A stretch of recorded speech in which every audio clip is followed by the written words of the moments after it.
Hello and welcome to our webinar today on the 27th of October, Call for Action Priorities for Youth Wellbeing and Public Space in Urban Sierra Leone. We're just waiting a tiny minute longer for the people to join our room, and then we will start the webinar.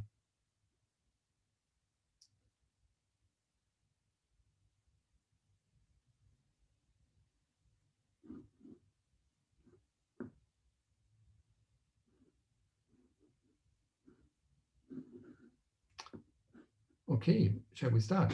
My name is Gregor Muse, and I will be your host of the evening for this excellent webinar, which we're celebrating as part of Urban October. We've got a great range of speakers here in the Sierra Leone context with us today, which will share some of the findings of this collaborative project, which came about around almost 3 years ago now, and is a collaboration, a transdisciplinary collaboration from research institutions, NGOs, from the global north to the global south, in order to empower young people in informal settlements in urban Sierra Leone. We've got institutions involved, such as Dreamtown as a lead for this particular project, Youth Dream Center Sierra Leone, our partner organization in Sierra Leone, Urban Synergies Group, it's an international think and do tank based in Australia, in collaboration with 2 universities, the Universities of Canberra, the Health Research Institute in Jackie, and the University of Makeni in Sierra Leone. This event is also supported by the Word Urban campaign, and this particular event is hosted today by the QUT Design Lab in Australia.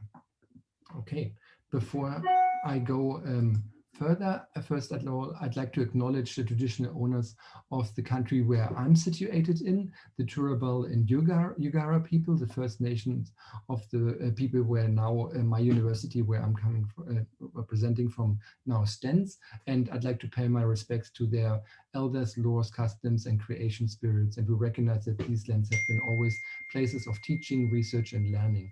I would like to extend the welcome to traditional owners of the Nangawal people, where Jackie is based on. And also greetings to all other First Nations that might be able to join us tonight. Okay, with that in mind, we will have so after my brief introduction, which I provide to you today, we will hand over to the youth itself, and they will provide you in O-tone a message from the projects on the ground in Freetown, in Makeni, and in Kono. Then followed, we have a great range of excellent presentations talking. First, we present on the research, what we found, and Jackie from the University of Canberra will do this to talk about the research on youth well-being in public space. Then the next presentation will be delivered by Paul Kagbo, the Executive Director from Youth Dream Center Sierra Leone, and he will talk about the context of Sierra Leone and then the impact of for young people. The third presentation today will be on the partnership perspectives and ways forward, and that will be delivered by Nida Ottosen, the Managing Director of Dreamtown, and followed by 2 excellent commentaries, one from William Alpha from the University of Makeni, and one, unfortunately, Cecilia Anderson was unable to join us in the last minute, but therefore we are extremely thrilled and happy that Jose Chong was able to represent the public space program from UNHabitat, and also he will provide a commentary to the presentations we heard today.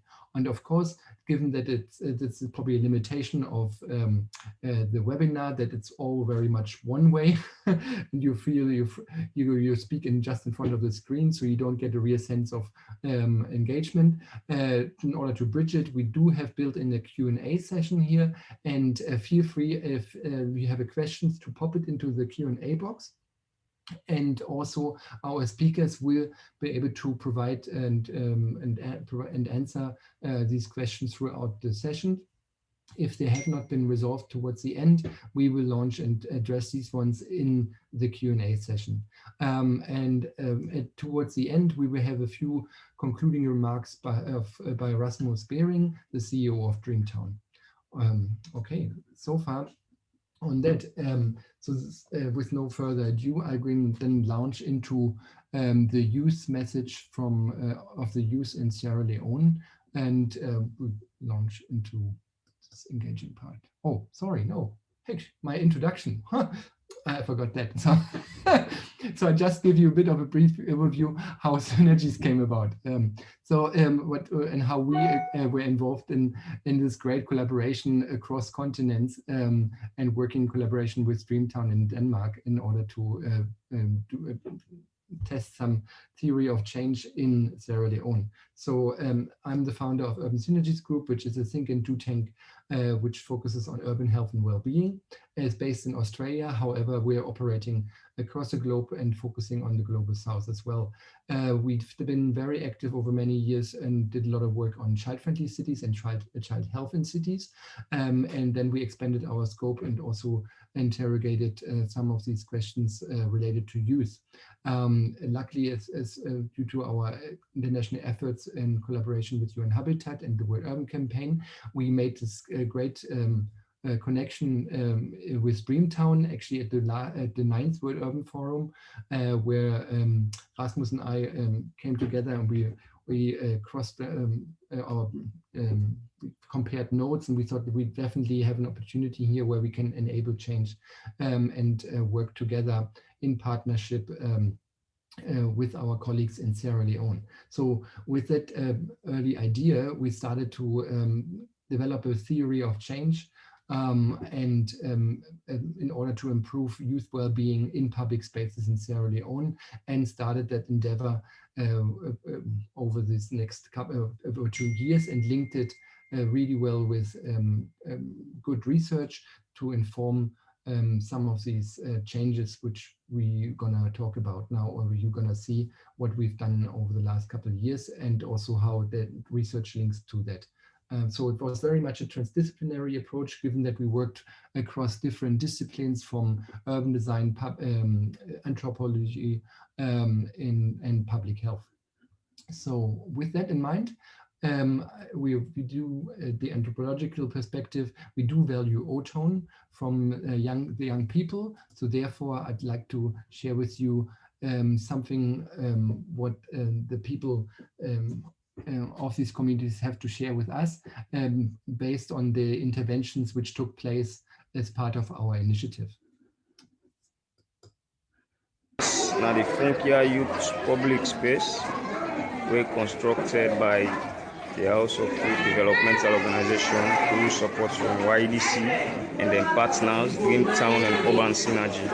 We talked to some youths then about the use of this particular place, and now this then being gets for sale.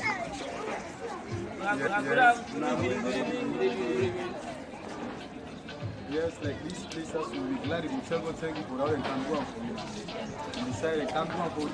Tell me no, we need these places. But now the places we get together, the people from Ado, they have a picking party, they have to now plan to mix the session, all the can go and ask. So let's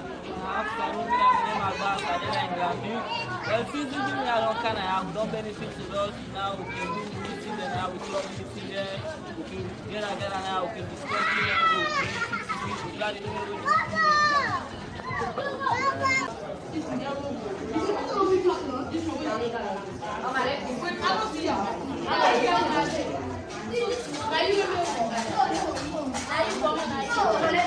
Ungaton community, a new town, at their own safe space. This, as you can see right now, young man and Dede, where the sun can warm and they come and sit down for make them able cool and safe.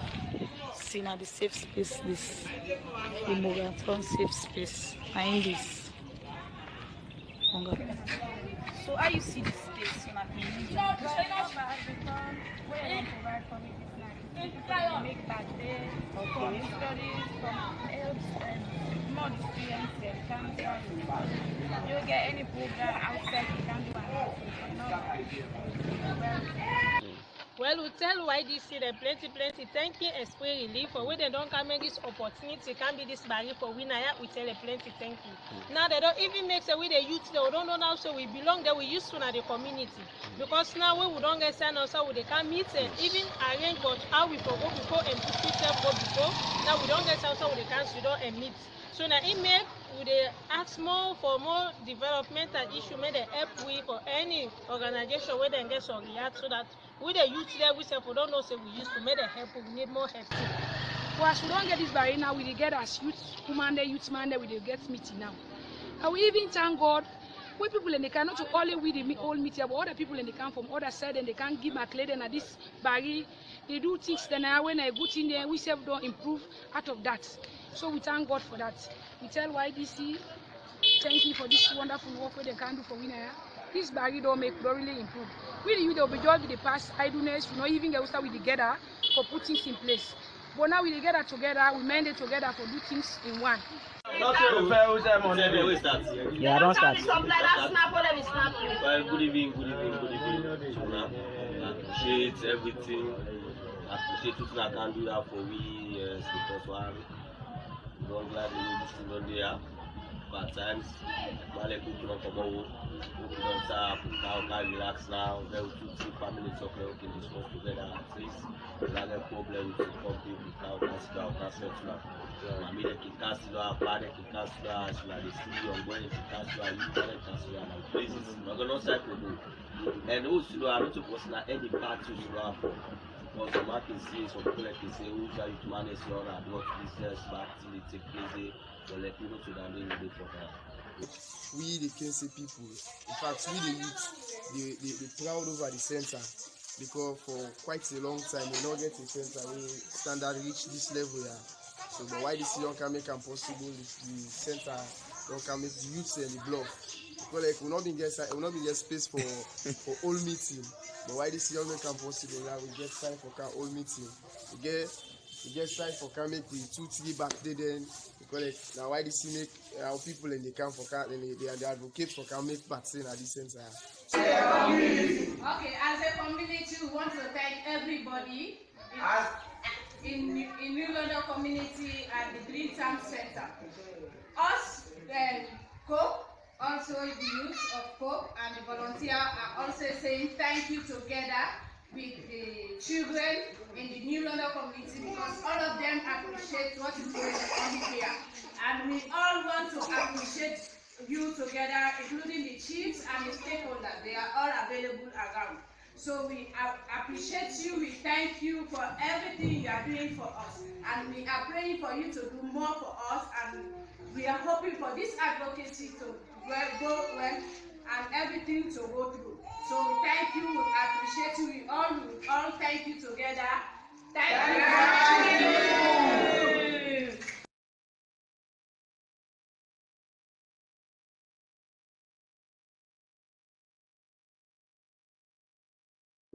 Greg, you need to unmute. Greg, you need to unmute. Thanks. So with that kind of great thank you and this positive notion from the people in Sierra Leone, I'm handing over to Associate Professor Jackie Schumer from the University of Canberra, the Health Research Institute, and also the Institute of Applied Ecology, to share our findings on the research on youth well-being in public space in Sierra Leone. Thanks, Jackie. Excellent. Thanks, Greg. And I'll just share my screen now. Oh, hang on, you've got to stop sharing first, Greg. I did.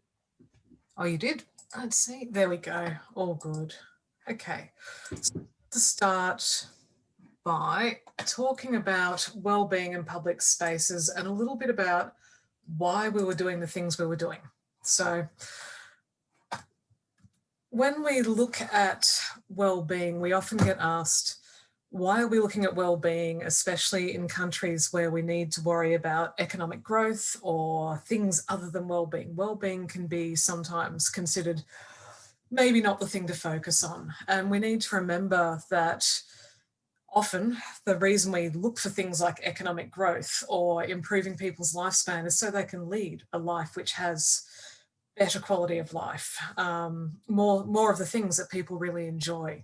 So we need to focus on well-being and quality of life rather than just thinking about economic growth or things like that. And this is a series of quotes from different people that emphasize just how important it is that we think about well-being as being the end goal, not economic growth or particular levels of progress. And many, many countries and institutions are now saying we're going to try to progress our societies by measuring well-being. And there's just a few examples on this slide. Everyone from India through to Canada, through to Scotland, Wales, New Zealand, Bhutan.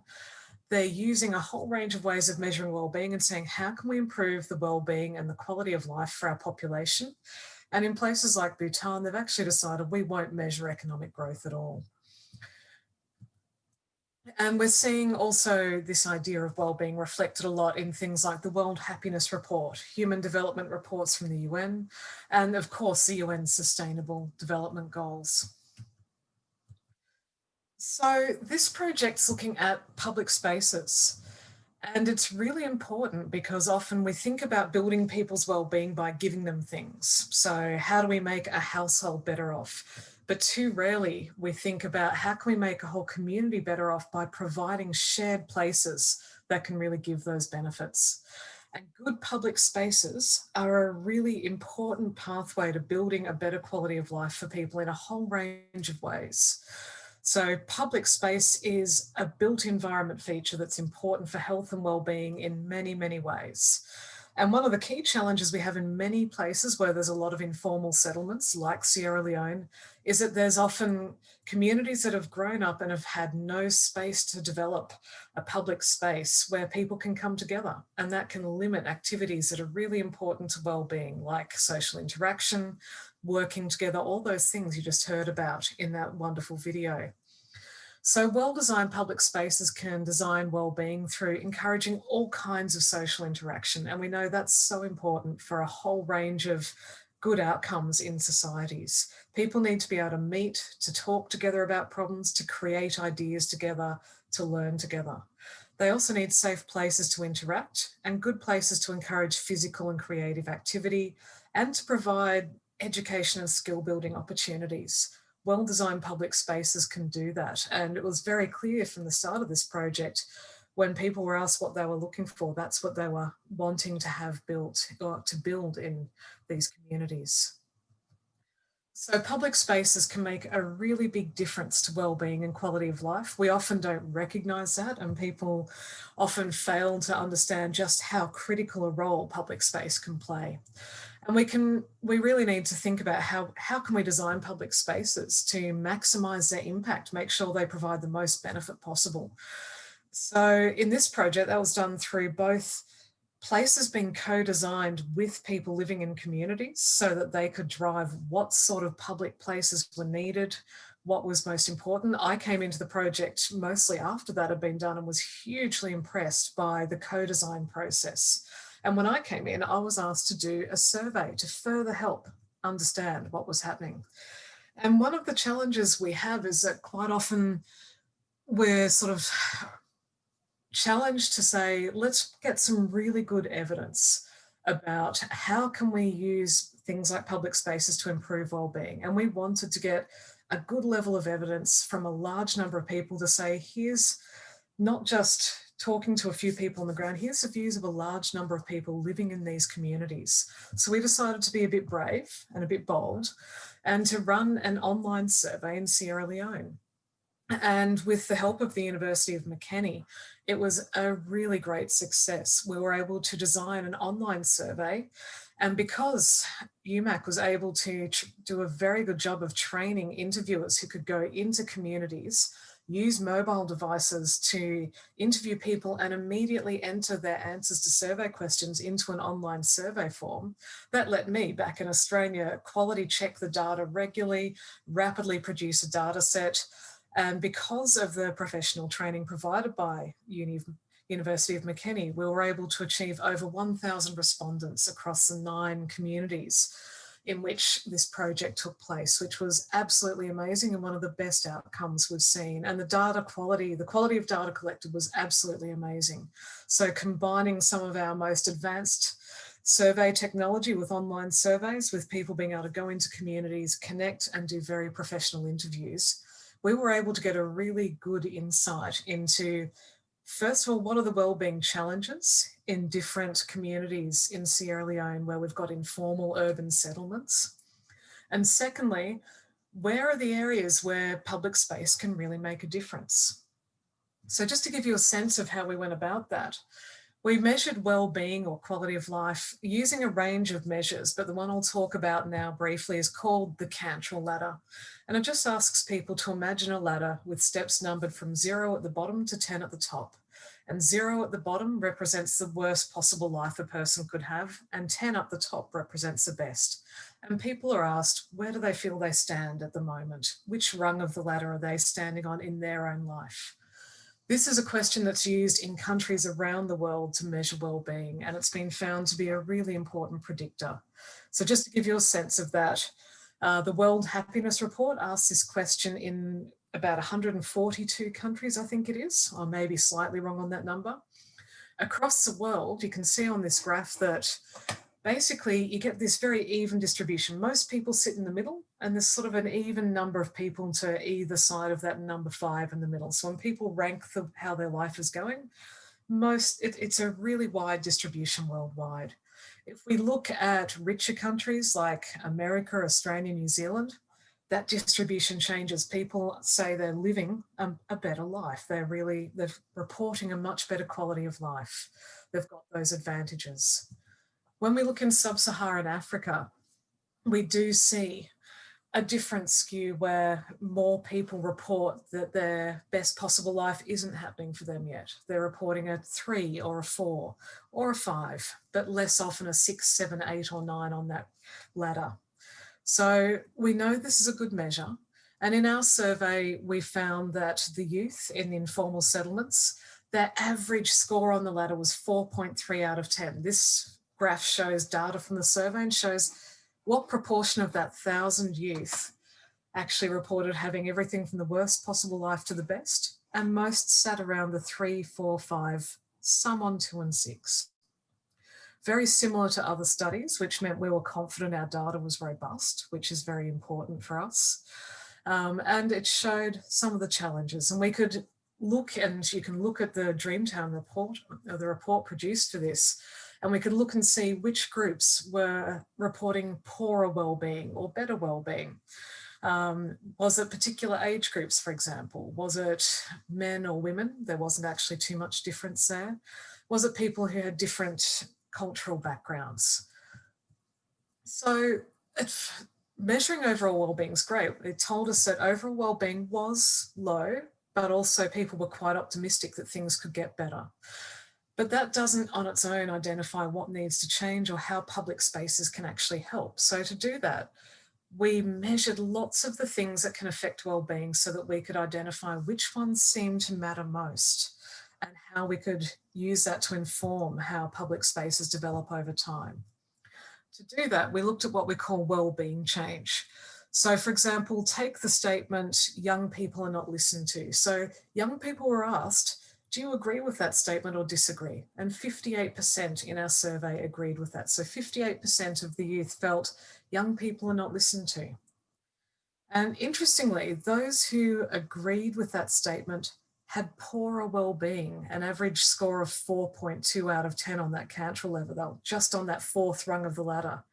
If they felt young people were listened to, they were a little bit higher up on the ladder. So being listened to matters for our quality of life. We don't feel happy about our lives if we feel we can't make a difference or have our concerns heard.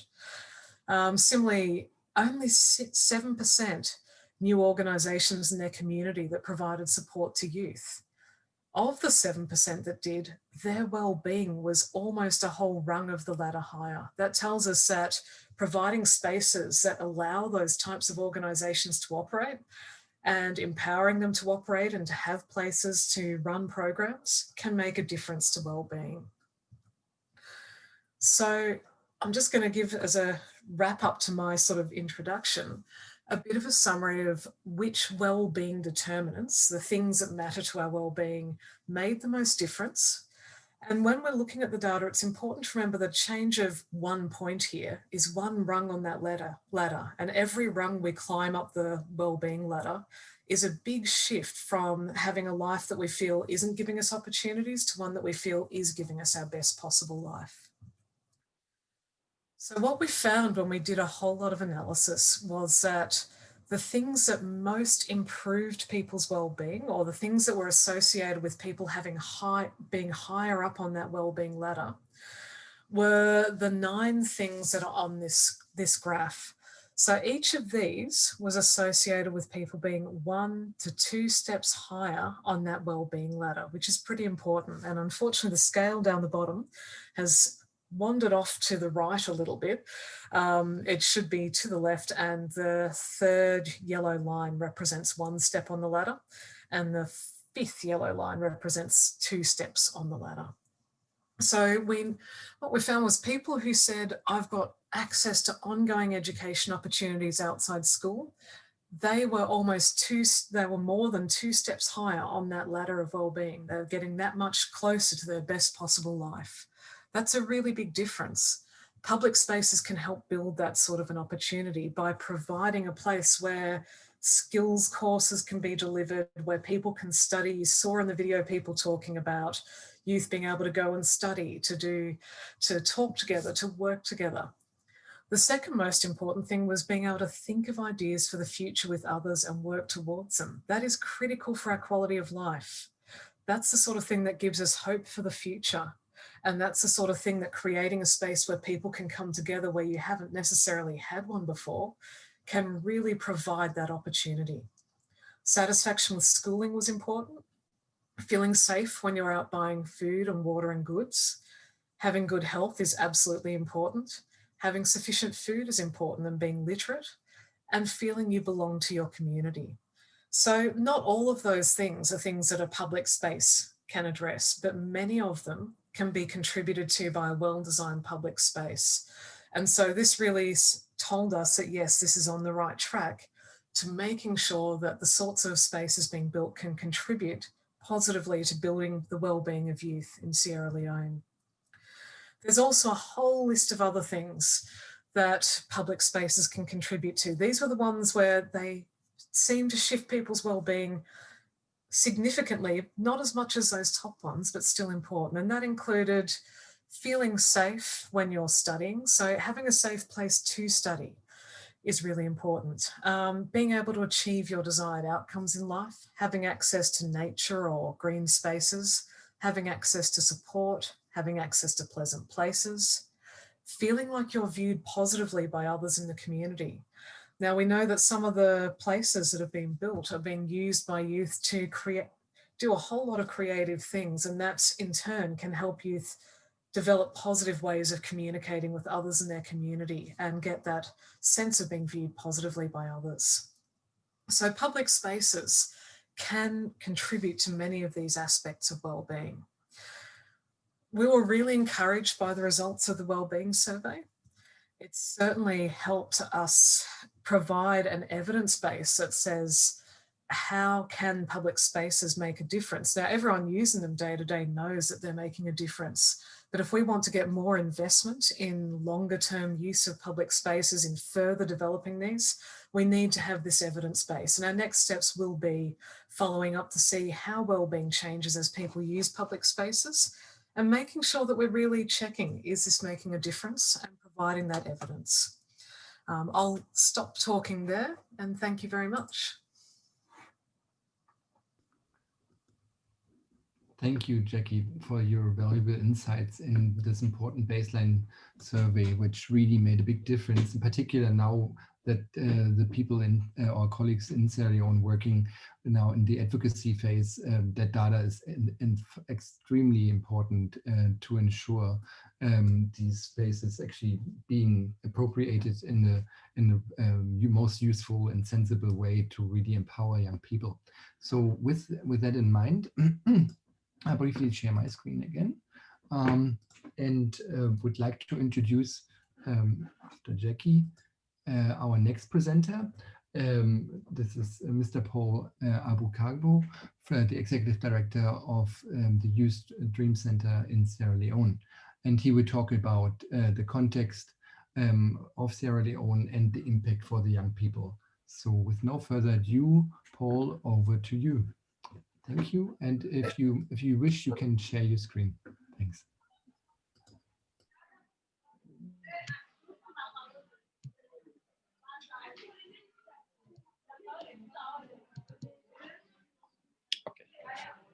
Good morning once more, ladies and gentlemen. Can you hear me? We hear you, Paul. Okay. My task here is to present the context of Sierra Leone and the impact. And first of all, youth well-being and safe public space. The project in Sierra Leone, rolling it out to communities, is a new concept. Not that public spaces are not existing in these communities, but actualizing it and institutionalizing it so that people become aware that these public spaces have contribution to youth well-being is something of novelty. So we find it difficult to really ensure that people are aware and participate in the aspect of creating these spaces in these communities. Key among the factors relating to our youth well-being research also are like that factors that used to affect and are still affecting the well-being of young people could be like the lack of voice in their communities, even in their families and institutions that also man these communities. You also see there is a lack of educational opportunity, not only from the formal aspect, but looking at the informal aspect as well, because none of these communities the Safe Space Project is operating, nor do they have access to non-formal education. Either they have to go out of their community or they don't have access to it at all because they cannot afford. And these are not being provided by the decision makers. And also, there are not being that platform to participate in decision makings on matters affecting them.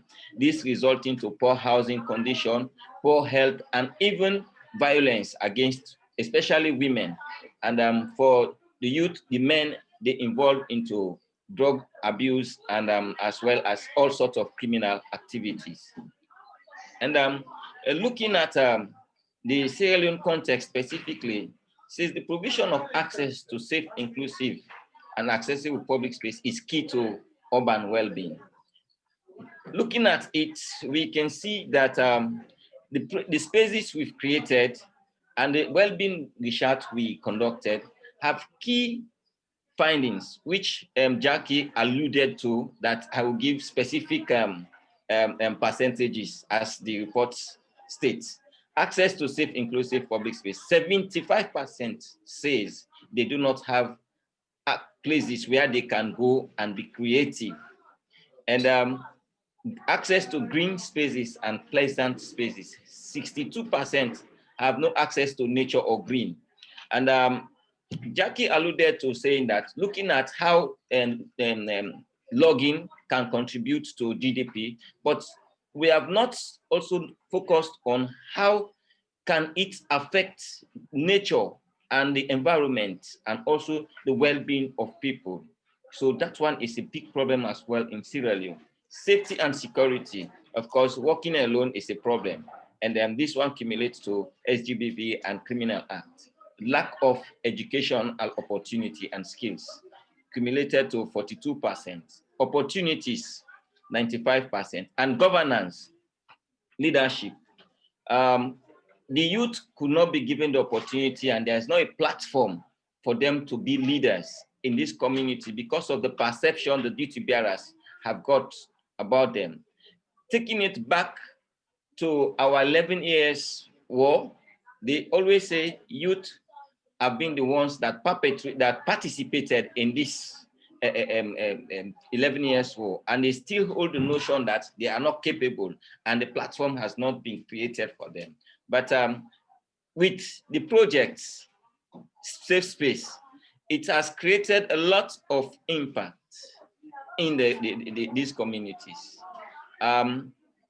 Like we also said, we need to follow up and see how public space really continue to create the impact and improve the well-being of youth. But on this short period that we've been implementing the project, we've been following up youth in these communities. And we find out that these public spaces have created some therapeutic benefits on youth because they come to these centers, they use these centers, and they find it as a counseling centers where each and every one of them can interact and also share their problems and find positive solution to those problems.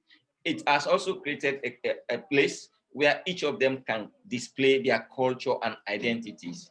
And if you can see from our report, you see that there is an acrobatic display in one of the communities in Makeni. This shows that these centers has a lot of impacts that can help youth to improve their well-being. It also creates an opportunity for young and old to meet and discuss matters affecting them and even the community. And it creates a sense of belonging and common understanding, and it functions as a social glue. And from our own intervention, it has really proven that in all of these communities, not without challenges, but we are having little or no riots in this community as a result of this intervention. In that regard, for us, we are looking at addressing the needs of young people and investing in their potential, and it's crucial to national growth, development, and security for sustainable youth well-being.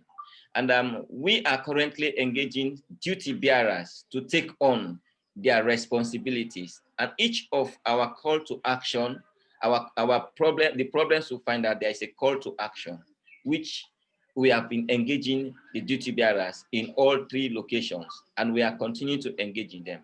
And this is the perfect time because the government is currently engaging on budgeting, and they have promised and continue to follow up to ensure that the call to action are included in their planning and budgeting. And we are also inviting all actors to join and help in the making of public space so that we improve youth well-being in Sierra Leone.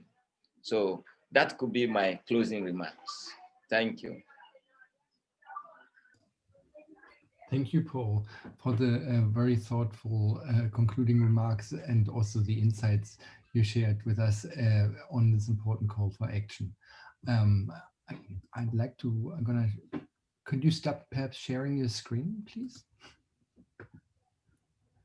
And I will share my screen then. Okay.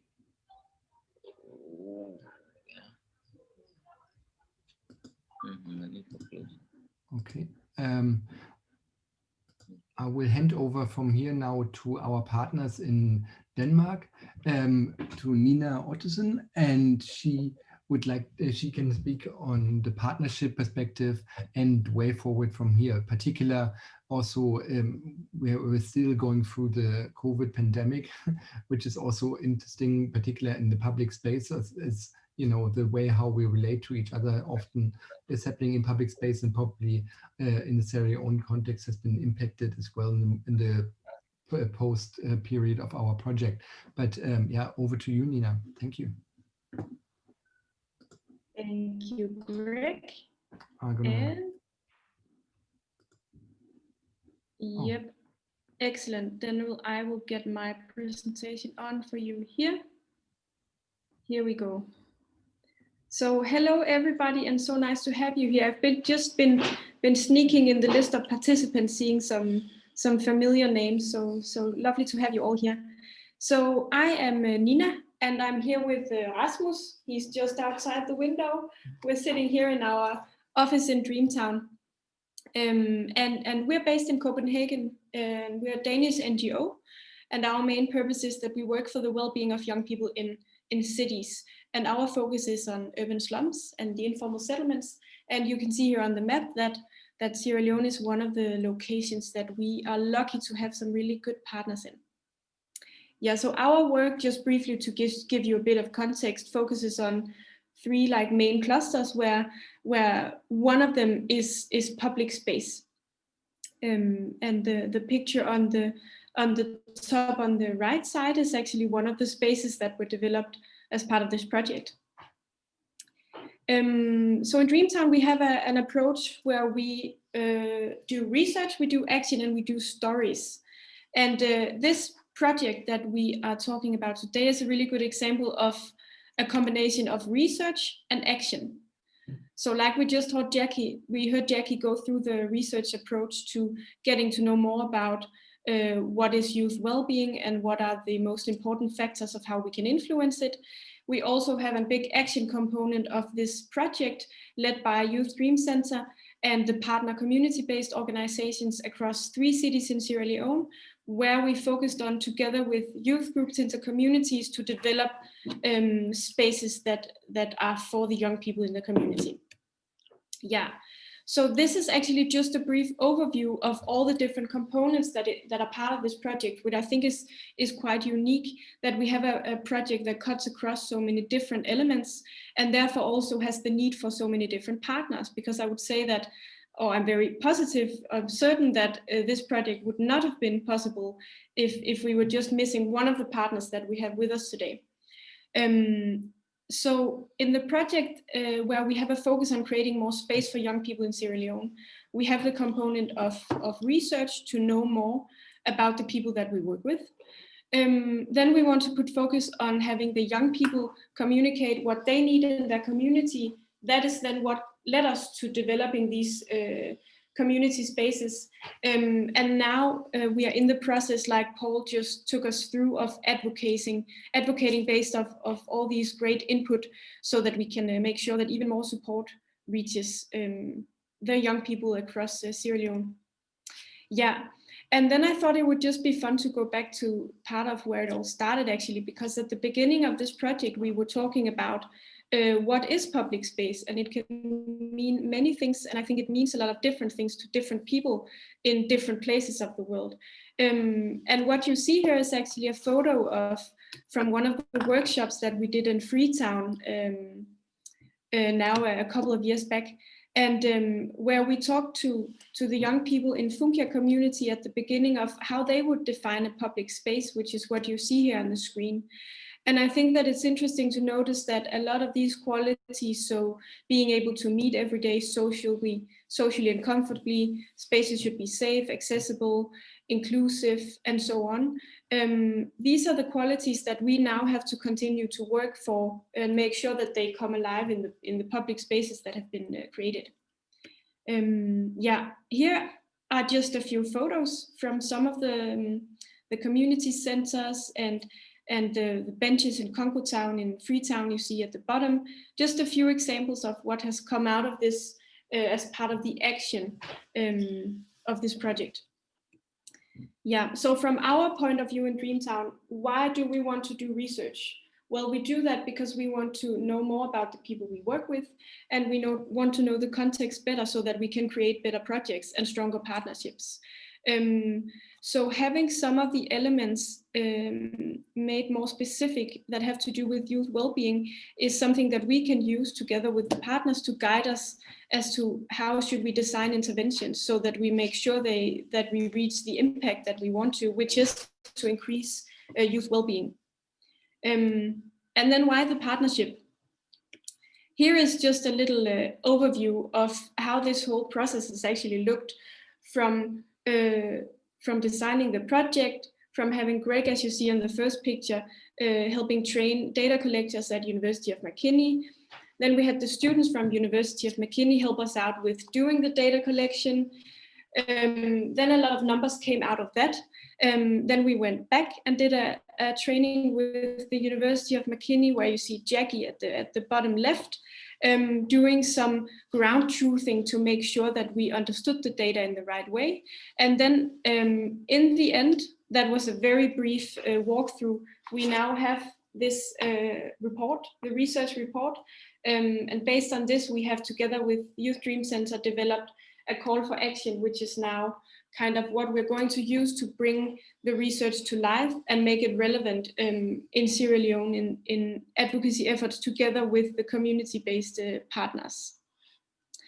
Yeah, this is another good point of why do we need partners, because this is just how some of the data looked at the beginning until Jackie was able to do her magic and help us understand all these numbers, and in the end make it into something that can actually be read and understood and communicated to the outside world as well.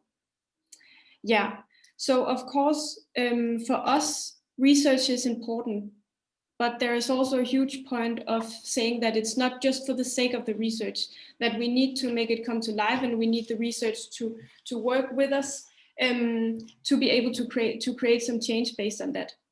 So, So this is these are a few examples of what it is that we're actually using this the research for. So one thing is to present it to as many people as we can, especially to the local authorities, like Paul mentioned before, so that we show in the communities what are the priorities that we now have really good evidence that young people have. And then we also think that for us as a partnership, it creates a very strong legitimacy towards the young people that we work with to follow up on the knowledge that we now have. I think that's basically like one of the most important things for us, is that we make sure that action follows the research. And that's where the partnership becomes crucial, to have all these components work together and actually bring about change in the end. Then we're also going to use the knowledge and the data in the evaluation of our project to see what kind of change we created through the development of these public spaces, which is something we will continue to measure as we move along. Then, of course, we also want to follow up and see what kind of activities and life and action we now need to put into these spaces. And luckily, like you saw in the video in the beginning, we also see a lot of that action going on, which is fantastic. So we want to see even more of that. And now we have some really strong data which can guide us in the direction that is, what kind of activities do we need to facilitate in the public spaces to make sure that the youth well-being is increased in the communities. Yeah, and if you're interested in looking into the report more in detail, you can find it on the website. I believe there's a link for that also later on. Yeah, so some of the key takeaways is that collaborating with so many partners on a project like this creates more opportunities, at least more than we could create on their own. We get more capacity working, we get some larger networks, and we can all play our different part, which is amazing.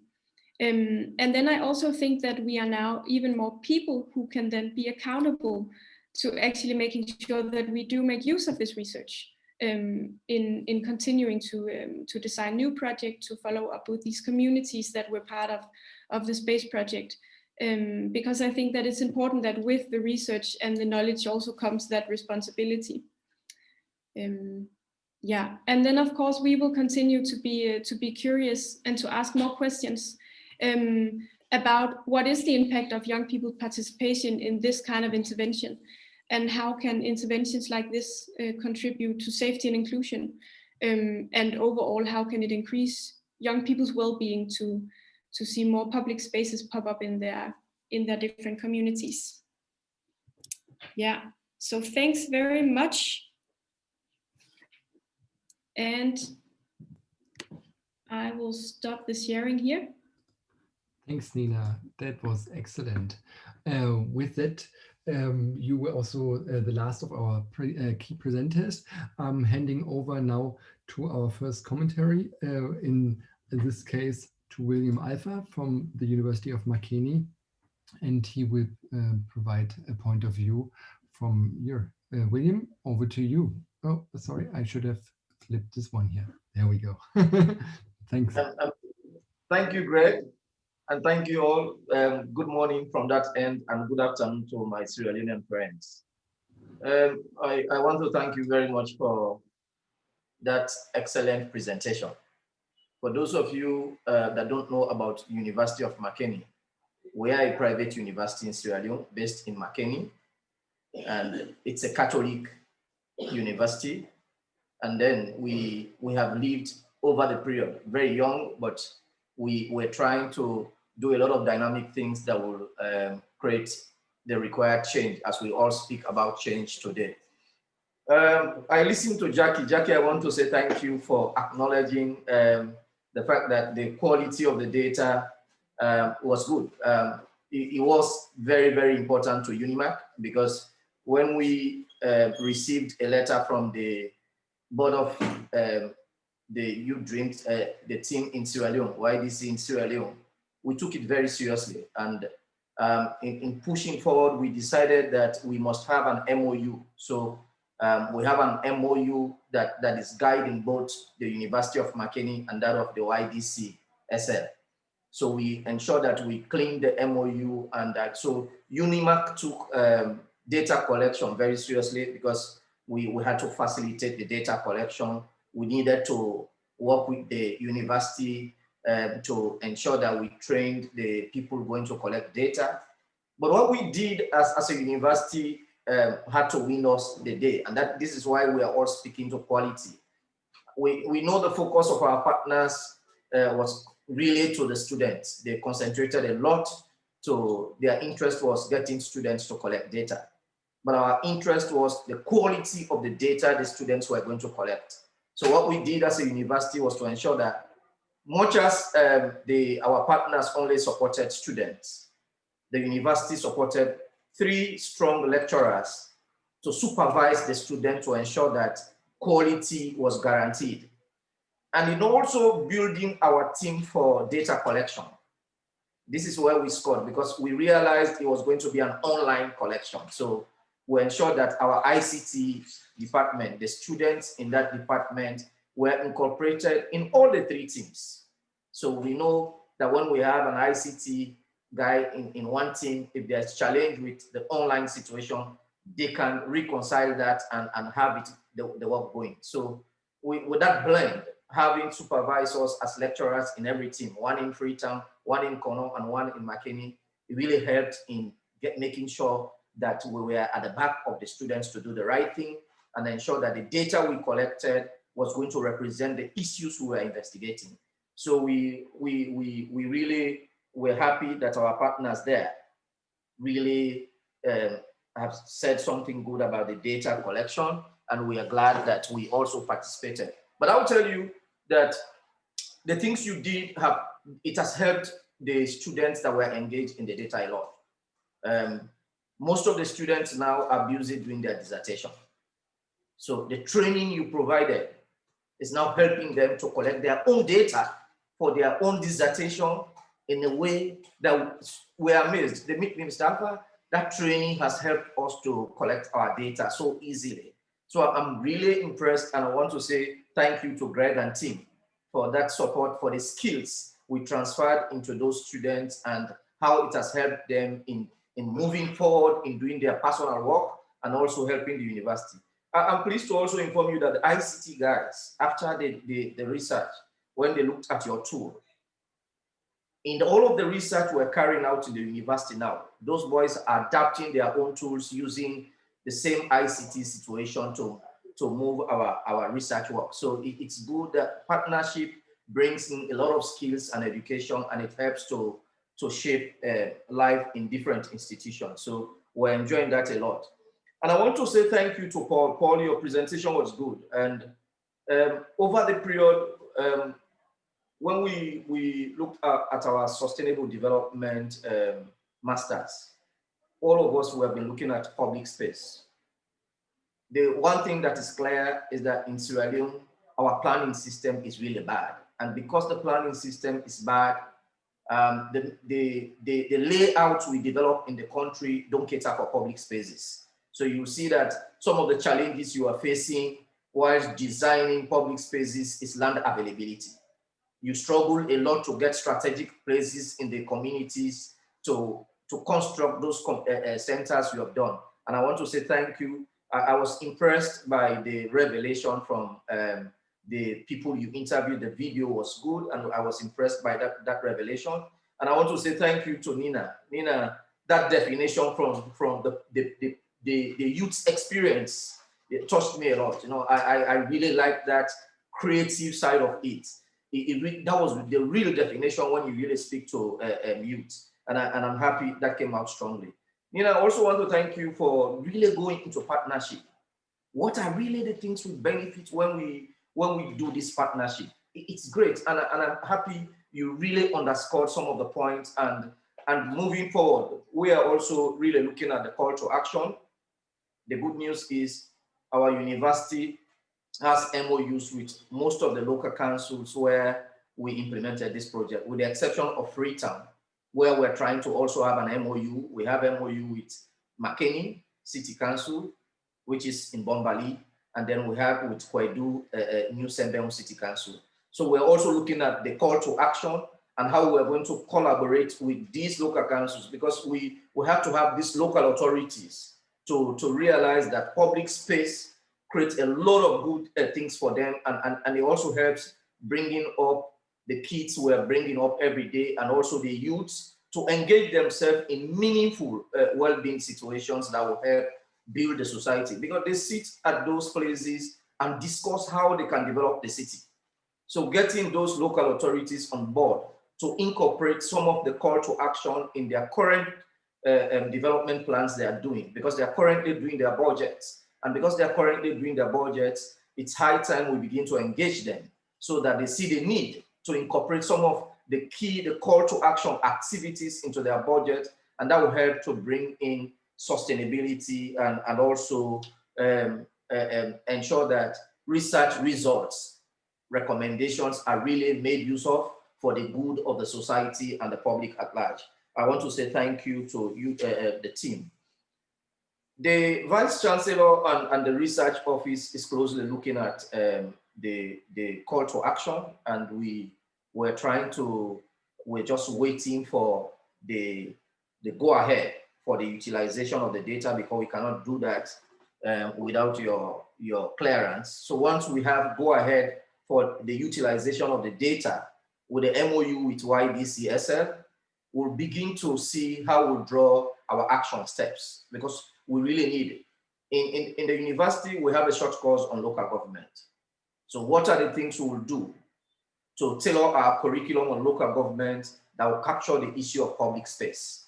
Because then when we have these local authorities, councillors, when we have them coming to study local government, and they have a module on that, it will also help them to really prepare their minds in doing their budgeting, in talking about development in their respective council meetings and local councils.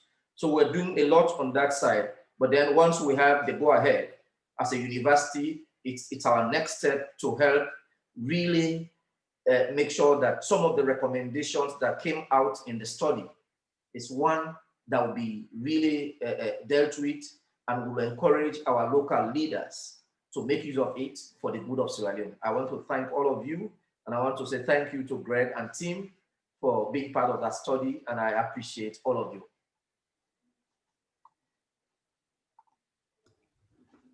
Thank you, William, for the very kind words and the insights.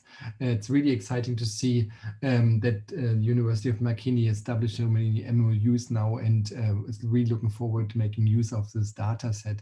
And again, I'd just like to iterate, we will share the link to the full report at the end of this webinar as well. And I also would like to remind everybody who's participating to take advantage of the Q&A option. And if you have questions, please do not raise hands, because this function is not actually enabled in the webinar, but please put your Q&A in, and we will respond to them as best as we can. So with no further ado, I'd like to hand over to our final contribution and the commentary on the day from UN Habitat, and over to Jose Chong from the Public Space Program. Thank you. Hi, hello. Thanks a lot for the opportunity. Thanks, Greg, also for the invitation. Actually, I am coming from the Global Public Space Program. My apologies from Cecilia, that she had to take other responsibilities. But it was a pleasure to hear all the presentations. I think it has a very good quality in general. And I think it has a lot of value, coming from the public space program perspective, because it's aligned with a lot of the activities that we are doing, from UN Habitat sites, to promote public space. I wanted to maybe I will do some comments on the presentations, because I think actually a lot of activities that you are doing in your research are something that we are promoting. For example, I think that the presentation from Jackie, it was very nice to see the connection between well-being and quality of life. And normally on our presentation, we said the public space equals to quality of life. And it's something that we have found out in the years that we have been collaborating with cities to improve and communities to improve the public space networks. I think it was quite interesting to see the on-deep survey that you did with the universities.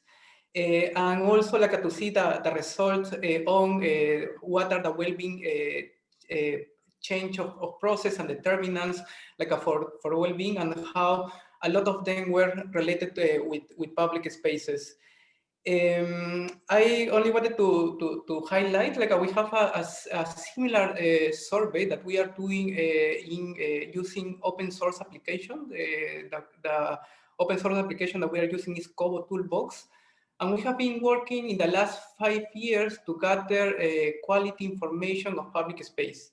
And actually for us was quite interesting to provide policy recommendations, to gather information of the accessibility of the green coverage, equipment, facilities that are in the public space. And actually it gives you a good idea of how to improve the policies and the changes. And I think this survey is quite interesting, and it's probably it will be nice I have seen your report, and also to use some of the material that you have produced, also to apply it in other cities. I think that will be very interesting, and how to maintain this correlation between well-being and public space. That could be quite interesting for our purposes. I only wanted to highlight something of the importance of public space, because normally what we have as a component of public space is not only open public space, also we consider the streets and the public facilities. And actually on the research, it's you are considering also the public facilities as a public space. And we have some examples of the use of these facilities, to improve the opportunities to the youth people, to have certain activities. No, we have a lot of correlation between safety and opportunity for the youth, depending on what are the activities that they, or the opportunities that they have in general in their own neighborhoods, and you are targeting on informal settlements. But I wanted to highlight, for instance, in Medellin, that in Colombia, in South America, it was one of the most violent cities in the world.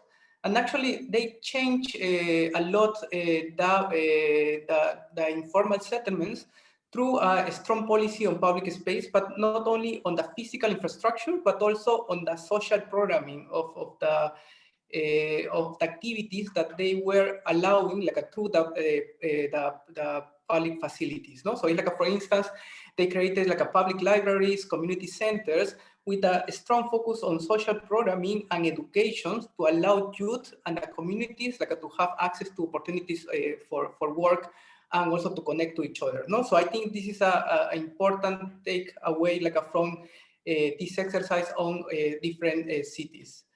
I wanted to also to highlight, I think was quite interesting, to localize it in a certain space and in the communities and the city. But also it will be interesting, I don't know if it's part of the research, all is geolocated in order to improve a sort of also the connection with the citywide strategy of public space. That could be also interesting from our side, because it's how it's not only the informal settlement, but also the connection with the formal city, that you have sometimes opportunities also to access to jobs. I think that also the presentation of Paul was quite interesting. I think more from the youth perspective, I think was quite nice to see some of the statistics that you presented. I was sort of impressed by like the opinion of the youth that they have 95%. They say that they have lack of opportunities, and actually public space can be this place where that they can gather by themselves and like to try to improve the opportunities, for example, to accessibility to jobs. No, so I think this is fundamental in the case of public spaces.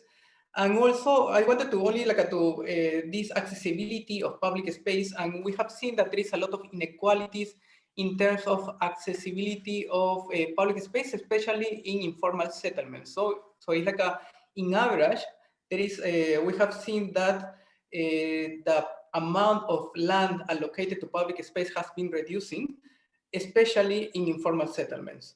And I wanted to highlight on the statistics that is coming like from the last report of the SDG, like Sustainable Development Goals, on the specific one on 11.7 on accessibility to public space and the share of public space in cities, that we have in the globe, in the world, in average, only that 50% of the population have a public space, have accessibility to a walking distance to public space.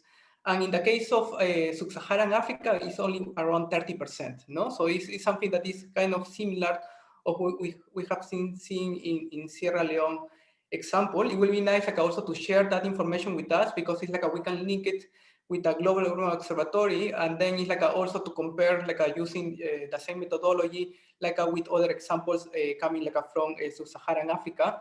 That's something that is like we have realized that there is a lack of data in general, so that's why it's like we are doing like this assessment, and this research has a lot of value on like bringing on the table like some data that we can use like to validate the case for more public space.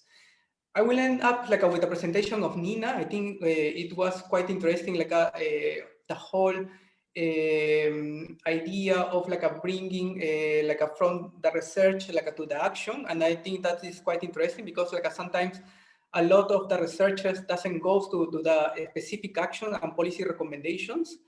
And then it's also how like you bring the communities like to have like a more participatory approach on the design and management of the public space. I think this is quite fundamental for us. With a lot of the interaction that we have with local governments is not only on the design of the public space, it's like how we manage the public space.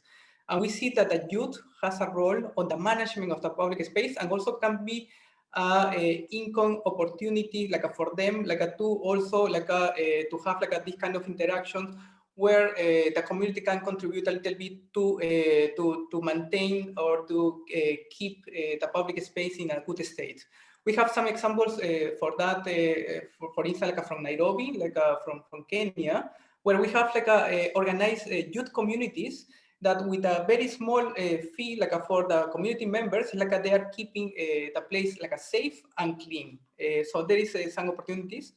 Also, something that was quite interesting is in the definition of public space. We have a sort of a definition that we are using like from the Charter of Public Space. We have like the Sustainable Development Goals that also defines a way of public space, but it's important like to have their own definition and coming like from the youth on what are their beliefs on what is a good public space. So I think in general, we endorse the research. I think it has a lot of value.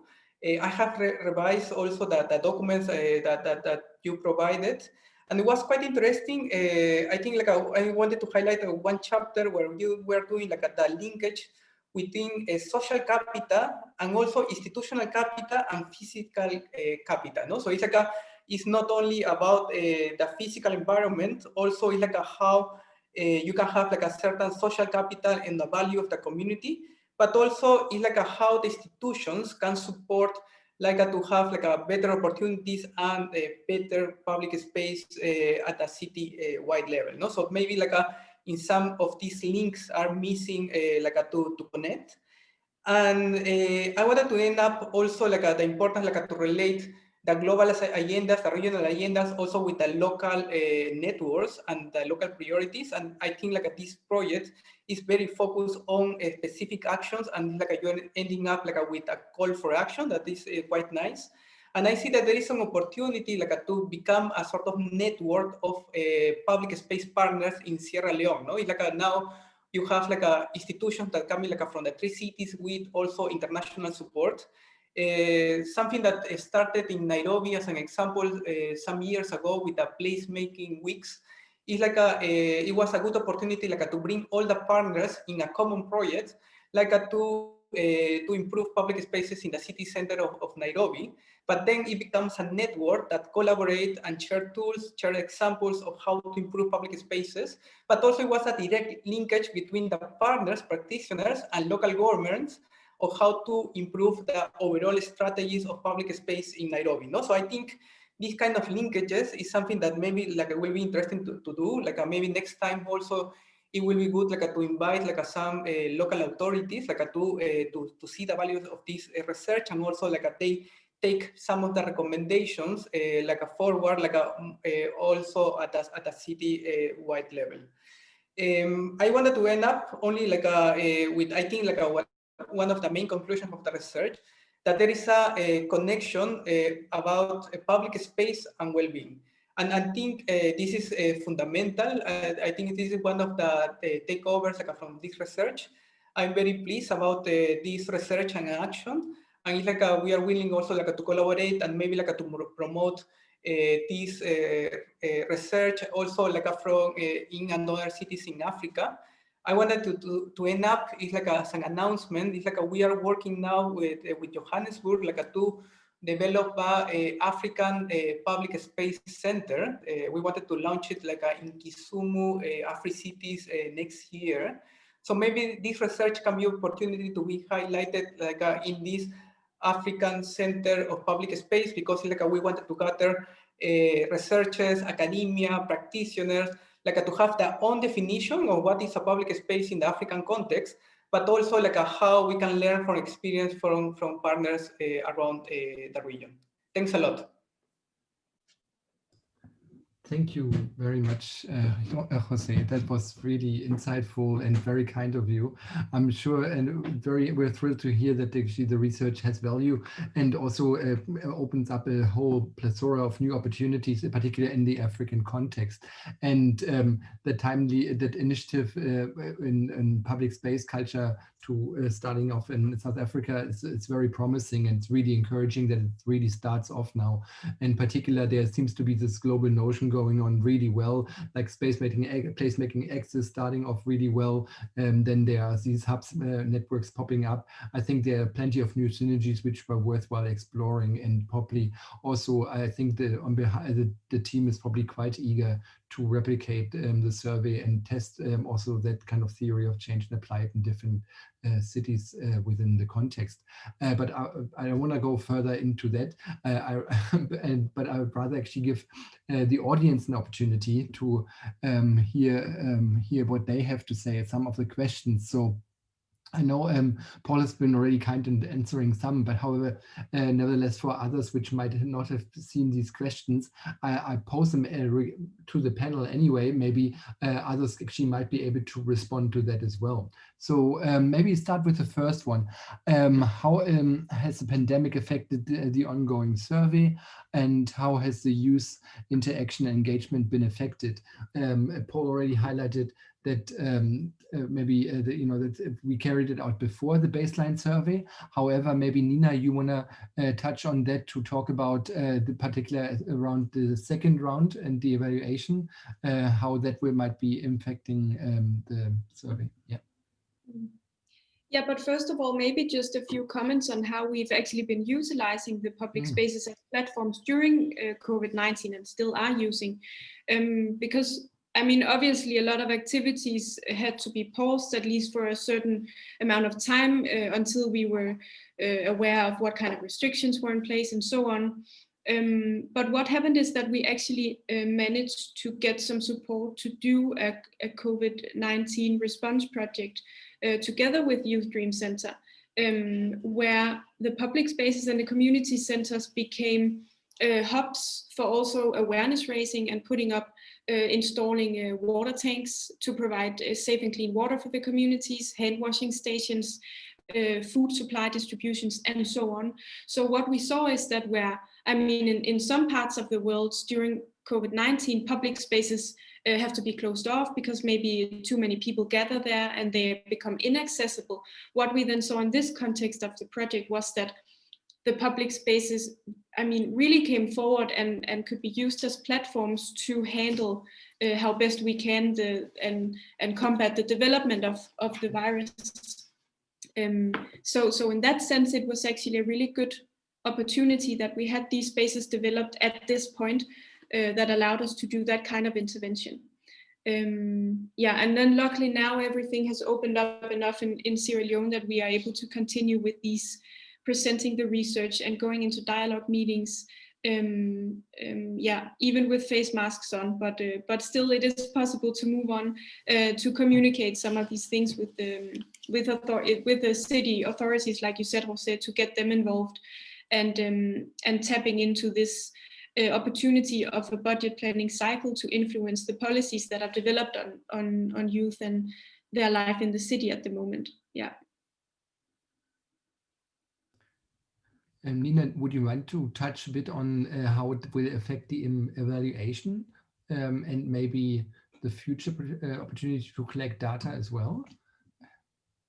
Yeah, sure. So in the beginning of the project, the plan was that we would finish off this project with another round of the survey to see what kind of impact we could measure on.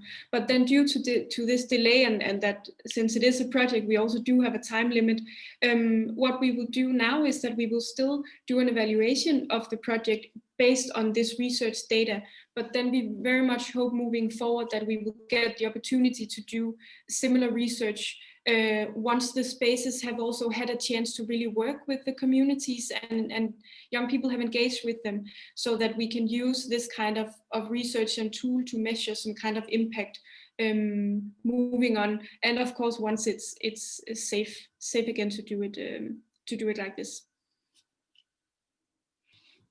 Thank you. Then there's a second question from the audience, and Paul already touched on that. Perhaps maybe, Paul, you'd like to actually go then a bit further in detail about that. And let me just read out the question, then I'm handing over to Paul, and maybe if somebody else from a panel would like to add then to that, please feel free to do so.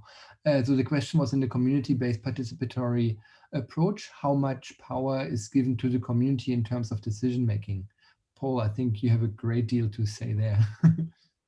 Okay. I think YDC is a youth serving organization and also a youth-led organization. If you look at in all our locations, all those who are area coordinators are youth. And since the inception of the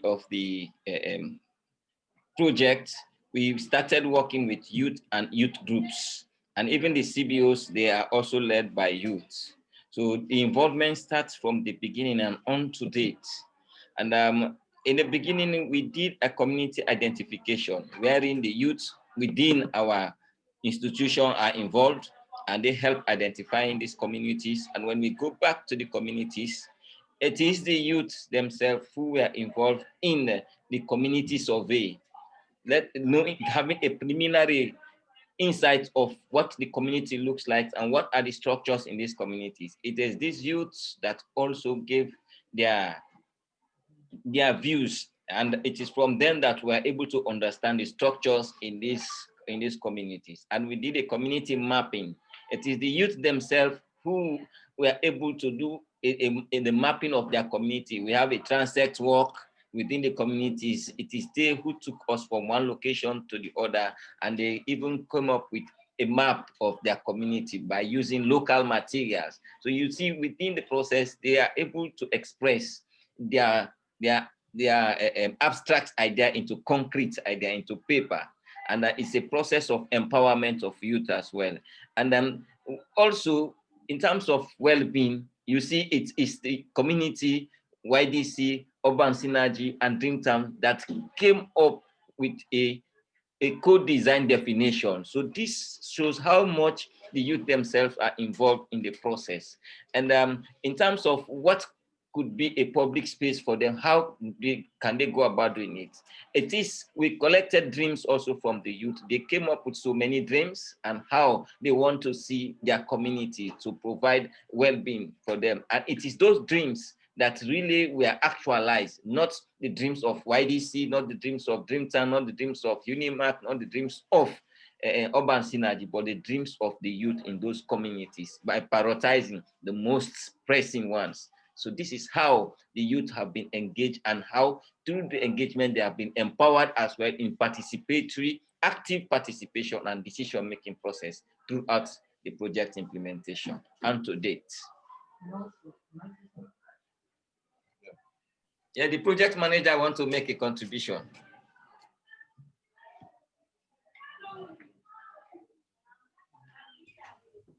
Thanks, Paul. Much appreciated. And Nina, would you like to add anything to that, or William? Yeah, I just Isato, our project manager from YDC, I mean, did you want to say something, Isato?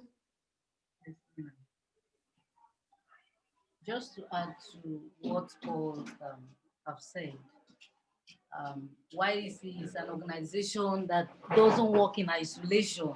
From the start of the project, we engage the community people, especially the youth. For the third phase of the project, which is the space development, you can actually see videos and photos wherein the youth themselves participated in the construction of some of these centers, long bench, and also the rehabilitation. For instance, we used some of the skilled youth to implement this. We do not go outside to seek for someone, technical person, but we make use of the youth that are in the community. So, and also in the advocacy, we've completed the call for proposal and we've shared it with, we did it in call for action. Yeah, the call for action. We work together with the CBOs and present this call for action to the duty bearers at city levels. And also these CBOs will in turn have a meeting with the youth groups and community stakeholders to share the call for proposal and come up with action points. So we, from the start of the project, we have been engaging the community, and today to engage until the end of the project. That's all I'll have to add.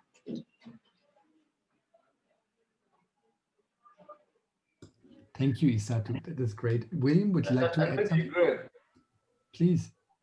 Maybe Greg, when Nina was presenting, we realized even the definition of public space came from the youth, from their experiences. So it shows how participatory the project is, because the definition of public space that YDC is working on is not one that was taken from a textbook.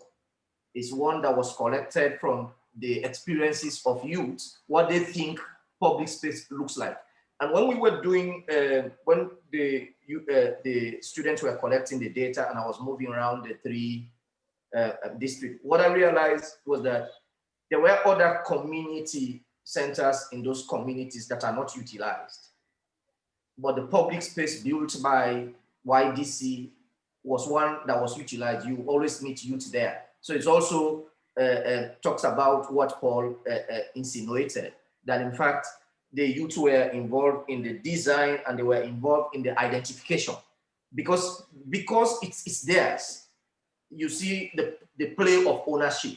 You see that they are interested in their public space because it's their idea, it's one that came from them, it's one that they participated in constructing and all of those issues. So ownership is the watchword when we speak to the issues they are doing. So we're able to observe some of those things. And I think when I also looked at the video, the feedback we got from the youths, it's speaking to, we are not only utilizing the center for co-creation, we're also utilizing the center to carry out community activities that deal with us, marriage ceremonies, naming ceremonies. So these are things that are culturally attached to communities. And if they have a space where they are not paying money and they see it's theirs, this is ours, when we go there to do events, we don't pay money. But if we go to other community places, they will have to charge us fees. So you see, it's really pushing towards the participatory aspect of that and showing that sustainability in future is one that could be guaranteed. Thank you, William. That was really insightful and spot on. And that was really important for all of us to really ensure from the first point actually that this project is actually owned by the young people because they are the users of that and should be benefiting from it in the long term. I'm just mindful of time, and we're unfortunately, as long as I'd like to talk to everybody and find this conversation really fascinating, we're coming closer to our end of our webinar, and I'd really like to give Rasmus the opportunity to have a couple of words as well towards the back end. I'm just going to share once more my screen briefly probably many of you have seen Rasmus before, but just for completion, I'd like to hand over to Rasmus, and he is the CEO of Dreamtown. And yeah, please. Yeah, thank you so much, Greg. And thank you all for, I think, 6 wonderful presentations. I think each of them presented a really interesting perspective on public space, youth empowerment, development. And I must say, I'm actually, in a way, I'm actually moved. I'm a little bit touched, which I think is not something that happens so often on a webinar on Zoom. But just listening to all these reflections actually really moved me. We started this project 2 years ago, and this was actually, is the first public space project that we have ever done. So in 2 years, we've managed to undertake a fantastic research, really shedding light on the youth well-being priorities. We have established some strong bonds and friendships with communities across Freetown, Kono, and Makeni. We have developed public spaces. We have developed a position paper and a call for action, and we have actually started to engage the local government in the budgeting process. So this is within 2 years, and I must say to Paul and team and William and all of you guys, I'm incredibly proud of you guys, and it's really a pleasure to work with all of you. 3 concluding remarks reflecting on this process, which I think has also come up through the discussions. What is important when we work on public spaces in urban slums? I think a lot of talk is going around the theme of local ownership. With this project, I would even take it further and said it's local leadership. The leadership of the local CBOs on this project has just been fantastic. I mean, without having this project rooted within the communities, within these CBOs, and within the youth, there would have been no project. So I think, that's one key lesson learned, is really to work on these processes. You need the local ownership, and you also need the local leadership. Another one that we have also talked about is the idea about multi-sector partnerships, or SDG 17, if you would like. And I think all of the presenters here have been very modest. I mean, we both have civil society actors, we have academia, we have government authorities, we have a lot of different actors on board here. But what I think is so fantastic is that this is an activism project. The CBOs, the youth, the students, Urban Synergies Group, the University of Canberra, no one have really received any money for this. This project has largely been based on the voluntary drive of a lot of different actors who thinks that this is an important area. So this is not a professional gig. This is really coming from the passion of people. And I think that is so fantastic. And I think this is something, it's a real lesson learned, that when you have passionate people who really care about something, then you can create a change, and within a very short time frame. And then my last point, I think, which is really interesting, is that people approach public space in very different ways. I think often when we hear about public spaces, people talk about the outcome that you have a center, the outcome that you have a park, the outcome that you have a vibrant street. All of these things are very important. But I think what this process have taught us is that the process of developing the public spaces are just as important. So the process space making process can be empowering, can create change, can change minds, can create partnerships, can open up opportunities. And this is, I think, from all of us, I think this is a key recommendation, really, to say, how can we use these processes as something that's inclusive, that can bring us all together and be a platform for us to learn. And then finally, going ahead, so it is clear that this project doesn't end here. We have 9 wonderful, beautiful public spaces, but now we need to build on that. We need to, going further, we need to continuously engage the government to see how they can prioritize resources for these different spaces. But we also need to make follow-up actions and take it upon us as a responsibility to say, how can we support this process of creating life within these public spaces? And this is also where the data and the research becomes really interesting. So we know, for instance, that safety is important. We know that opportunities are important. We know that non-formal education is important. So how can we actually use all of this data, all of this evidence to really say, how do we build on top of what has been created? So to say that this is just the first chapter in a long book that we will continue to read and that we will continue to write.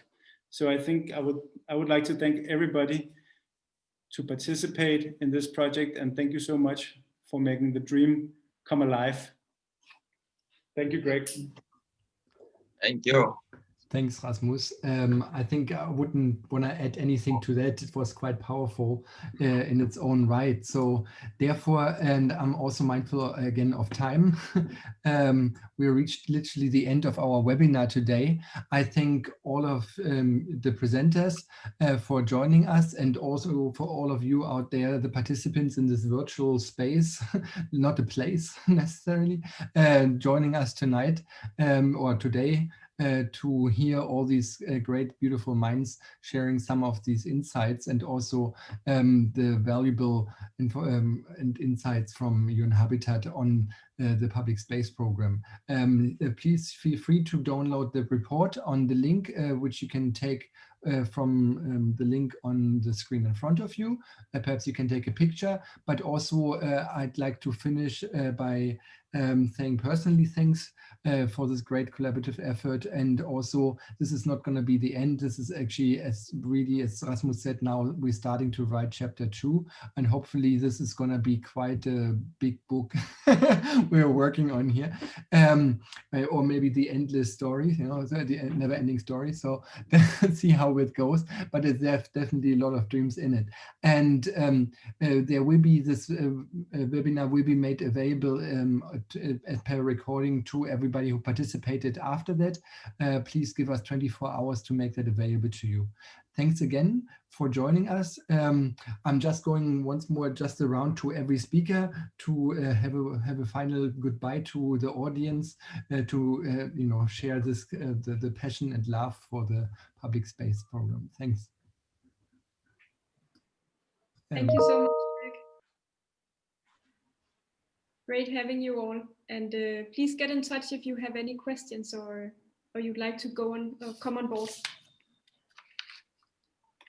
Thank you all for participating, and YDC is open for more partnership to ensure that youth well-being are actualized in Sierra Leone. Thank you very much, and I say goodbye. No, thanks a lot. I think it's a very good collaboration. We are looking forward to collaborate with you further, and also to bring the experience from Sierra Leone to other countries in the African region.